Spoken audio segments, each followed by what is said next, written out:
నమస్తే, welcome to I news. దేశంలో అత్యంత సంపన్న ముఖ్యమంత్రిగా డీకే శివకుమార్ రికార్డులు నిలిచారు. ఈయన్నే మొన్ననే కర్ణాటక సీఎంగా ప్రమాణ స్వీకారం చేశారు. గత అసెంబ్లీ ఎన్నికల సందర్భంగా అంటే 2023లో సమర్పించిన ఎన్నికల అఫిడవిట్లో శివకుమార్ తన స్థిర చరాస్తుల విలువలను 1413 కోట్లుగా ప్రకటించారు. ఇంకా ఎవరెవరు ఏ స్థానాల్లో ఉన్నారో ఇప్పుడు చూద్దాం. భారతదేశ రాజకీయ యవనికపై దక్షిణాది రాష్ట్రాలు అటు అక్షరాస్యతలోనూ ఇటు ఆర్థికాభివృద్ధిలోనూ ముందంజలో ఉన్నాయి. కానీ association for democratic reforms ADR తాజాగా వెల్లడించిన ముఖ్యమంత్రుల ఆస్తుల నివేదిక మరో నగ్న సత్యాన్ని సమాజం ముందుంచింది.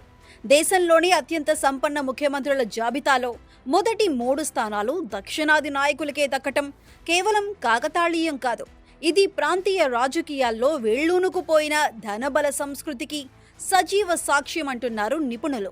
కర్ణాటక నూతన ముఖ్యమంత్రి డీకే శివకుమార్ 1413 కోట్ల ఆస్తులతో దేశంలోనే అత్యంత ధనిక సీఎం కావటం గమనార్హం. సాధారణంగా రాజకీయాలంటే ప్రజాసేవ అనుకుంటారు. కానీ నేటి కాలంలో రాజకీయాలనేవి ఒక కార్పొరేట్ వ్యాపార సామ్రాజ్యాన్ని శాసించే స్థాయికి చేరాయనటానికి ఈ గణాంకాలే ఉదాహరణ. ఎన్నికల అఫిడవిట్లలో చూపించేవి కేవలం అధికారిక లెక్కలే అయినప్పుడు తెర వెనుక ఉండే వాస్తవ సంపద ఇంకెంత ఉంటుందనేది సగటు ఓటరును ఆలోచింపజేసే విషయమే.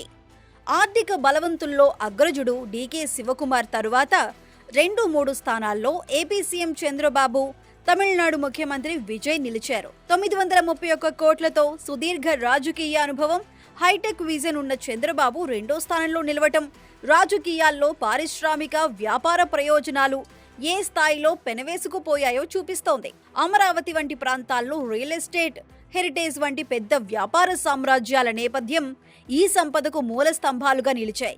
ఇక ఆ తర్వాత తమిళనాడు సీఎం జోసెఫ్ విజయ్ 648 కోట్లతో 3rd ప్లేస్ దక్కించుకున్నాడు. తమిళనాడులో రియల్ గ్లామర్ నుంచి రియల్ పవర్లోకి అడుగుపెట్టిన నటుడు విజయ్ 3వ స్థానంలో నిలవటం మరో ఆసక్తికర పరిణామం.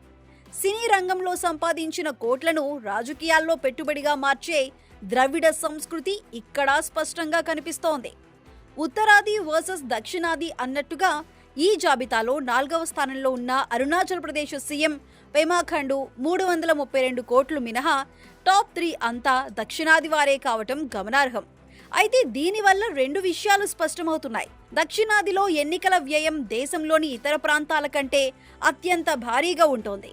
నాయకుడిగా నిలబడాలన్నా, పార్టీని నడపాలన్నా 100 కోట్ల సామ్రాజ్యం ఉండాలనే అలిఖిత నిబంధన ఇక్కడ బలంగా నాటుకుపోయింది. భారతదేశంలో ఒక సామాన్యుడు సర్పంచ్గా గెలవడమే గగనమైపోతున్న తరుణంలో 100 కోట్ల అధిపతులు మాత్రమే దేశాన్ని ఏలే ముఖ్యమంత్రులు కాగలరనే సత్యం మన ప్రజాస్వామ్యం మెల్లగా ధనస్వామ్యంగా మారుతోందా అనే పదునైన ప్రశ్నను సమాజం ముందుంచుతోంది. కోట్లాది రూపాయల ఆస్తులున్న ఈ ప్రజాప్రతినిధులు పేదరికం, నిరుద్యోగంతో అల్లాడే సగటు పౌరుడి కష్టాలను ఎంతవరకు అర్థం చేసుకోగలరనేది మిగిలి ఉన్న ఏకైక ప్రశ్న.